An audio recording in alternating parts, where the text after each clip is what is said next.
Nawab Suraj-ud-Dola's invasion of Calcutta led to severe consequences. It was like tampering with a beehive. Siraj's grandfather, Alivardi Khan, had warned that provoking these bees might be a fatal mistake. The British wanted to recapture Fort William of Calcutta. They brought a failed politician and experienced military commander from London to India. This person was Lieutenant Colonel Lord Clive. How did the young Nawab of Bengal face the experienced British warrior and the modern British army? A black hole played the most important role in Suraj-ud-Dola's life. But what was this black hole? And you are watching this mini-series, The Story of Suraj-ud-Dola and Mir Jafar. You will see answers of all these questions in this episode. The battle for Calcutta had damaged Fort William. Most of the buildings in the fort were burning. Even the East India Company's head office in the fort was on fire. The Nawab ordered its burning because he thought it was the personal residence of British Governor Roger Drake. He said that this building was a suitable residence for the princes and not merchants. When Suraj-ud-Dola's army was entering Calcutta, the British governor had fled the city. The local population of the small town was almost non-existent. But the British and European soldiers who remained at Fort William were looted by the Bengali soldiers.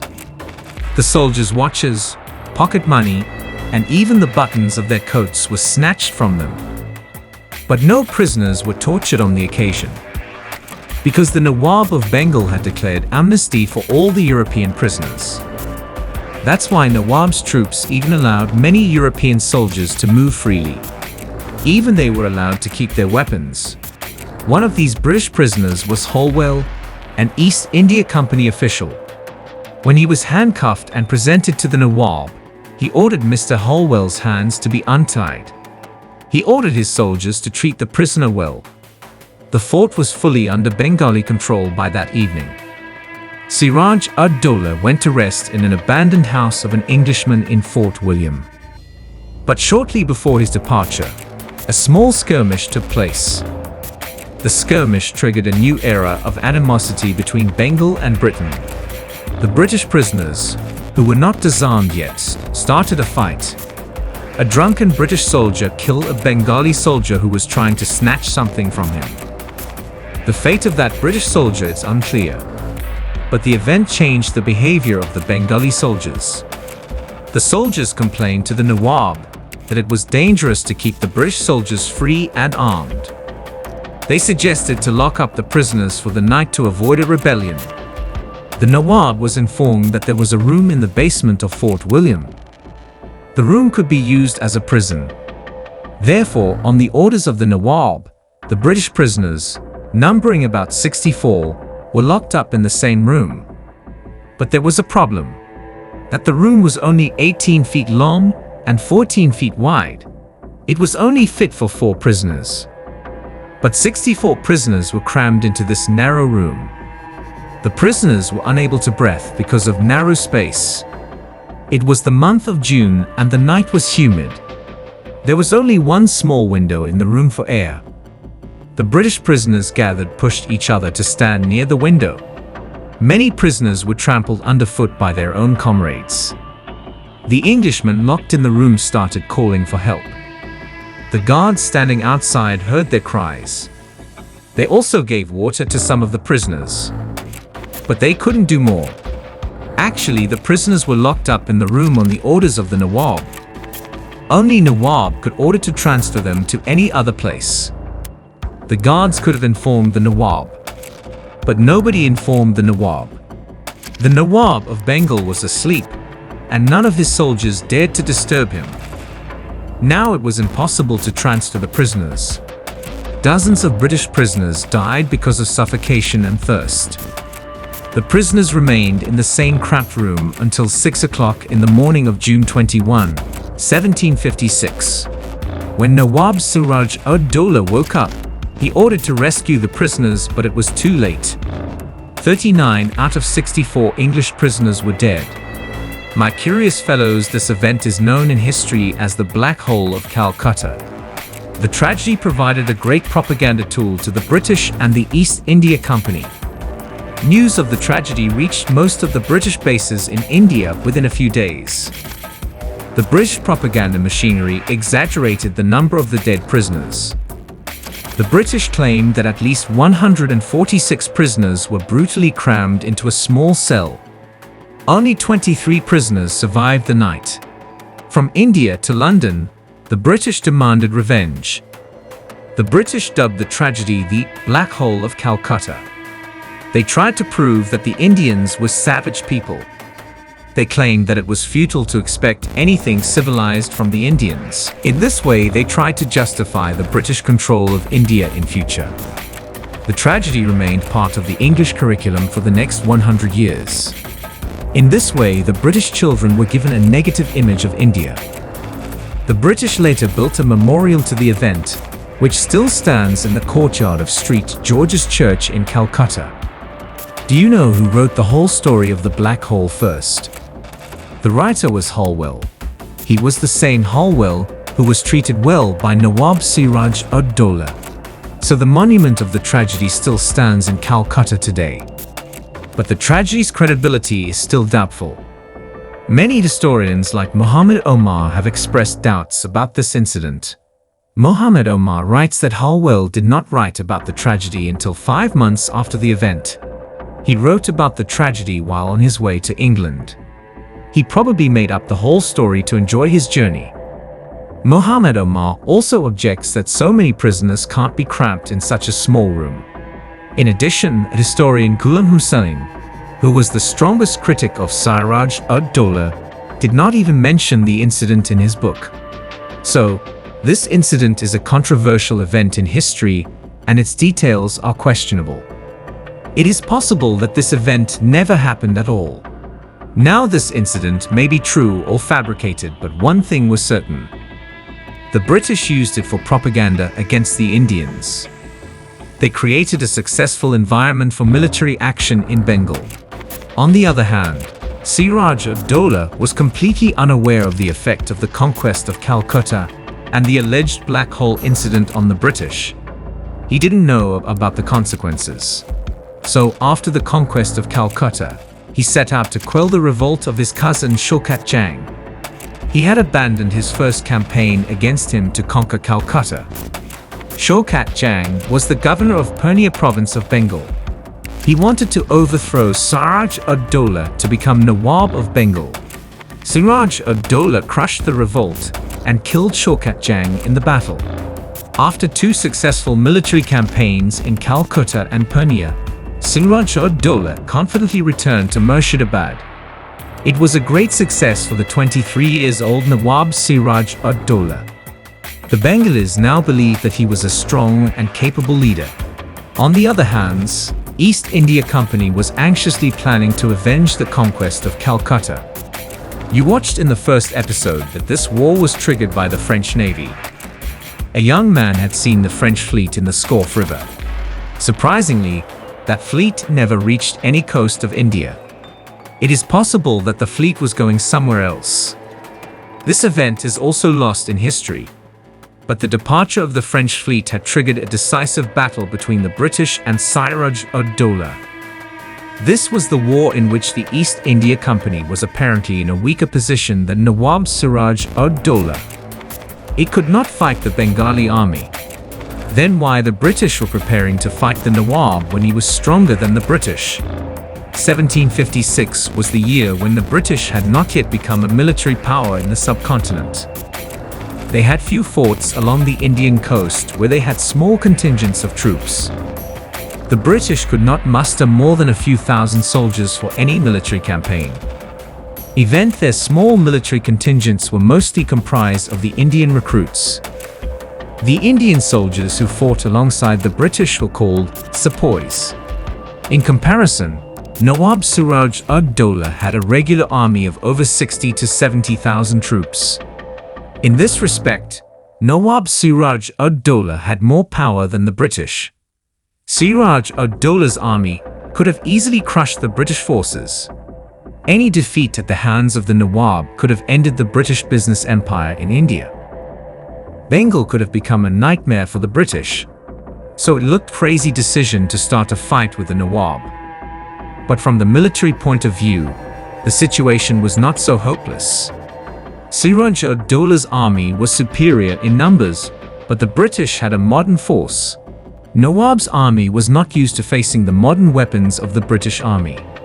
Siraj-ud-Dowla's force still relied on arrows and swords, while the British army was using firearms. They also had a commander who knew the Indian terrain, as well as the French allies of Nawab Siraj-ud-Dowla. This leader was the failed politician of England, Robert Clive. He is also known as Clive of India. Only one person is important after Nawab Siraj-ud-Dowla and Mir Jafar in the story of British occupation of India. This person is Robert Clive. But think why a failed politician was made the commander to attack India. Robert Clive's relationship with India was very old and very deep. You can also call him an Indian Englishman.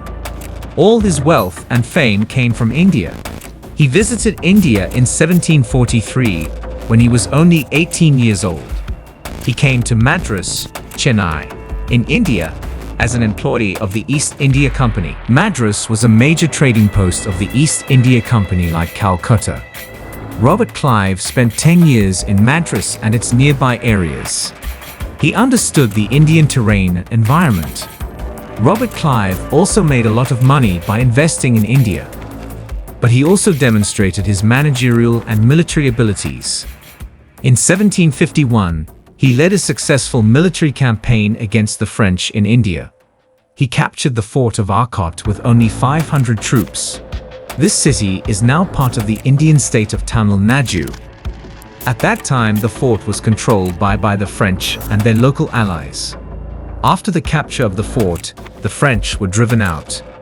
At that time in India, local chiefs, kings, maharajas, etc. were divided. Some played power games with the British support. Some of them were supported by the French. When Robert Clive captured Arcot, the Indian allies of the French tried to retake the fort. Robert Clive fought for 53 days and forced the invaders to retreat. He was victorious in this small but important battle. Robert Clive also launched guerrilla attacks against the French and their local allies. He excelled in camouflaging his forces and in suddenly attacking the enemy and breaking its ranks. Robert Clive's popularity as an excellent guerrilla fighter and commander reached London. He returned to England in 1753. In Britain, he contested elections and reached the British Parliament. But his homeland did not suit him. He was accused of buying the seat in the British Parliament of the money he had earned or looted from India. As a result, he was disqualified from the Parliament. Thus, his political career ended soon. The East India Company soon called him back to India. He was promoted to the rank of Lieutenant Colonel and made Deputy Governor of Madras. He was directed to reach Madras and take charge of the coastal fort of Street David, about 160 kilometers from Madras. Lord Clive immediately left for India to assume his new responsibilities. Now, Lord Clive had become a very experienced and cunning person. Lord Clive believed that all is fair in love and war. He thought that to manipulate or deceive the enemy was not a bad thing. It was just a strategy. 23 years old Nawab Siraj-ud-Dowla was inexperienced as compared to Robert Clive. He had to face the most brilliant and experienced commander of East India Company. This was a great advantage for the British and a great disadvantage for Nawab Siraj-ud-Dowla. The British forces were also superior in terms of training, weapons, and military tactics. The British soldiers and their Indian recruits were adept in modern warfare. Friends, this was a time when firearms, along with swords and spears, became an integral part of war. These weapons changed the war strategy around the globe. Now even a small army could use natural obstacles to fight a superior army. Any army could defeat a superior army with firearms. Most of the East India Company soldiers used firearms. They had good practice of taking a strong defensive position against the enemy. In contrast, Indian soldiers were still accustomed to fighting in the old ways. They were proud of their swordsmanship and horse riding. Although artillery and guns were in use in India since the time of Emperor Babur, but the wars in India were usually limited to local rulers. They mostly used arrows and swords. They had no experience of international warfare, while the British and the French had this experience. That is why the Indian soldiers were by no means trained to face modern armies. They were weaker against military forces armed with firearms.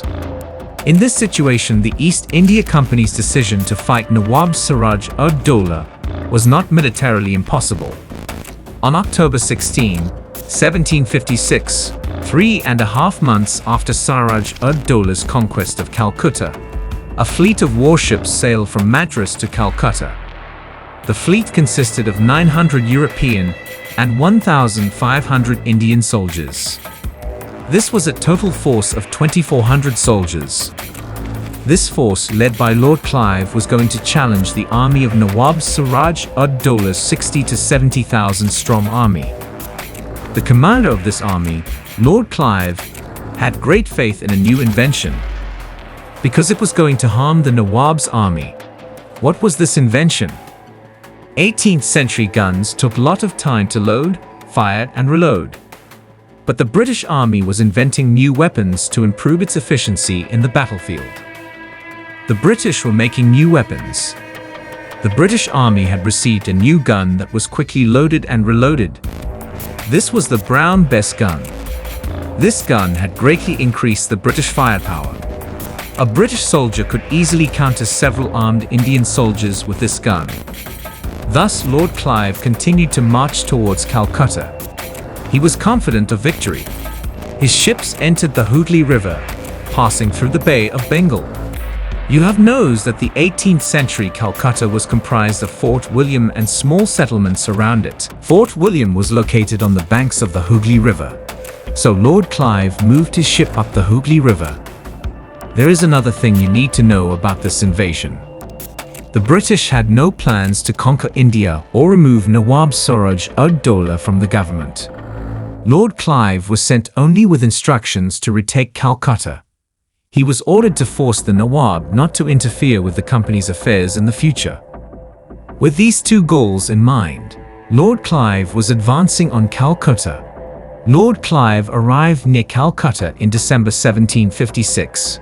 He landed his forces away from Calcutta. He moved towards Calcutta on foot along the river. His first target was the fort of Budge Budge near Calcutta. This fort was the first line of defense for Calcutta. A settlement of the same name still exists near Calcutta. Lord Clive tried to avoid direct confrontation with Nawab's army because he had a small force. He made his psychological move before attacking the fort of Budge Budge. He wrote a letter to the governor of Calcutta, Raja Manak Chand. In that letter, Lord Clive threatened that he was coming with a huge army that Bengal had never seen in its history. Colonel Clive thought that his threat would terrify Raja Manak Chand and he would withdraw from Calcutta. But Manak Chand was more clever than Clive expected. He launched a surprise attack on the advancing British army. Manak Chand and his troops intercepted the British troops near Budge Budge Fort at night. This surprise attack brought Clive's army under pressure. British troops were about to flee the area, but then the British opened fire with their Brown Bess guns. The British fire killed 200 troops of Manak Chand. Some bullets hit Manak Chand's turban, but he survived. Manak Chand quickly withdrew and left the Budge Budge fort to the British. Lord Clive conquered the fort and hoisted British flag on it. After this encouraging victory, Lord Clive advanced on Calcutta. He arrived in front of Fort William in the morning of the 2nd of January 1757. Colonel Clive and his troops besieged the fort and bombarded it. Now the governor of the fort, Manak Chand, was already defeated by the British near Budge Budge. He was afraid of the British firepower, so he didn't fight for a long time. Though only 9 Bengali troops were killed, but Manak Chand ordered a retreat. Historian Ghulam Hussain claims that Manak Chand had enough troops to defend the fort. He had 13,000 troops, including 5,000 cavalry and 8,000 foot soldiers. After Manak Chand's retreat, Lord Clive entered Fort William victoriously. 500 more British troops joined his force in Fort William later. Lord Clive had recaptured the lost British fort within a few months. Now Calcutta was under his control. Clive saw that the buildings in Calcutta were damaged because of fighting. This made him angry. He was a quarrelsome person. Destruction of Calcutta had a negative impact on him. He decided to take revenge on his own. The British considered Calcutta their own city. That's why Clive was eager for revenge. Clive attacked Bengali coastal area, Hubli Bandar. He looted and burned the houses of the locals. Bengalis had some weapons depots in Hubli Bandar. The British looted these depots and then burned the buildings. After this destruction, the British army returned to Fort William. Lord Clive had inflicted heavy losses on the Bengalis. Now it was Siraj-ud-Dowla's turn to return the favor. How he responded to the British attack? Who started conspiracies against Siraj-ud-Dowla? Lord Clive reached Siraj-ud-Dowla's tent to arrest him. What happened then? Why Mir Jafar was against Siraj-ud-Dowla? We will show you all this in the next episode of this series.